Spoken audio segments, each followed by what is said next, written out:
شروع کرتے ہیں. دیکھیے سورہ بقرہ کی جو آیت نمبر 255 ہے یہ آیت الکرسی کہلاتی ہے. سب سے پہلے تو سوال یہ ہوتا ہے کہ کیا آیت الکرسی فقط ایک آیت ہے؟ کیا یہ ایک آیت ہے یا ایک سے زیادہ ہے؟ تو بہرحال اس کا نتیجہ یہ ہے، اس بحث فقہا کی بحث ہے، اس کا نتیجہ یہ ہے کہ آیت الکرسی ایک ہی آیت ہے. البتہ کچھ نمازیں ایسی ہیں کہ جیسے نماز وحشت قبر ہے کہ جس میں فقط ایک آیت کو پڑھنے کے ساتھ ساتھ احتیاط اس میں ہے کہ اس میں مزید 2 آیات کا اضافہ کیا جائے، اگلی 2 آیات کا. اس طرح سے ان 3 آیات ہم فیہا خالدون تک قرار پاتی ہیں. تو یہ ایک ہی آیت ہے اور وَهُوَ الْعَلِيُّ الْعَظِيمُ تک ہے. ایک دفعہ رہبر معظم حضرت آیت اللہ خامنئی کے پاس ایک والد اپنے بیٹے کو لے کر آئے کہ جس نے قرآن کافی حفظ کیا ہوا تھا. تو رہبر معظم نے اس سے کہا کہ اچھا آپ ایسا کریں کہ مجھے آیت الکرسی سنائیں.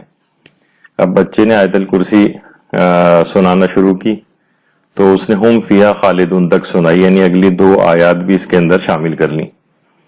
تو رہبر معظم نے ازراہ تفنن اور ایک مذاق کے طور پر اس سے بات کہی کہ لگتا ہے کہ آپ آیات الکرسی ہونے کے قائل ہیں. یعنی ان کا اشارہ اس طرف تھا کہ آیت الکرسی تو ایک ہی آیت ہے اور ہم فیہا خالدون تک اگر ہم اس کو پڑھیں گے تو یہ 3 آیات ہو جائیں گی. تو وہ فقط نماز کی حد تک ہے، یعنی نماز وحشت قبر وغیرہ اگر پڑھنی ہو یا کوئی اور نماز کہ جس میں زیادہ تو یہی ہے کہ نماز وحشت قبر کے سلسلے میں علماء نے کہا ہے کہ احتیاط اس میں کہ اگلی 2 آیات کا اس کے میں اضافہ کیا جائے. تو بہرحال یہ کہ پچھلی بار بھی جیسے کہ آپ نے اس میں یہ چیز سنی تھی کہ سورہ بقرہ میں قرآن کی طویل ترین آیت بھی ہے جو آیت نمبر 282 کہلاتی ہے، 282. اس کے بعد جو بڑی آیت ہے اس میں آیت الکرسی بھی اس میں شامل ہے.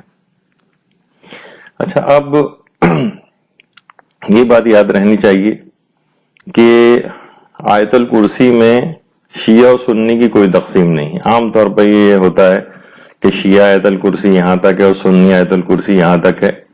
ایسا کچھ نہیں ہے، آیت الکرسی ایک ہی ہے جو کہ وَهُوَ الْعَلِيُّ الْعَظِيمُ تک ہے. بس صرف اس میں احتیاط کے طور پر 2 آیات کا اضافہ کیا جاتا ہے جیسے کہ نماز وحشت قبر میں. ویسے اس قسم کی کوئی تقسیم موجود نہیں ہے.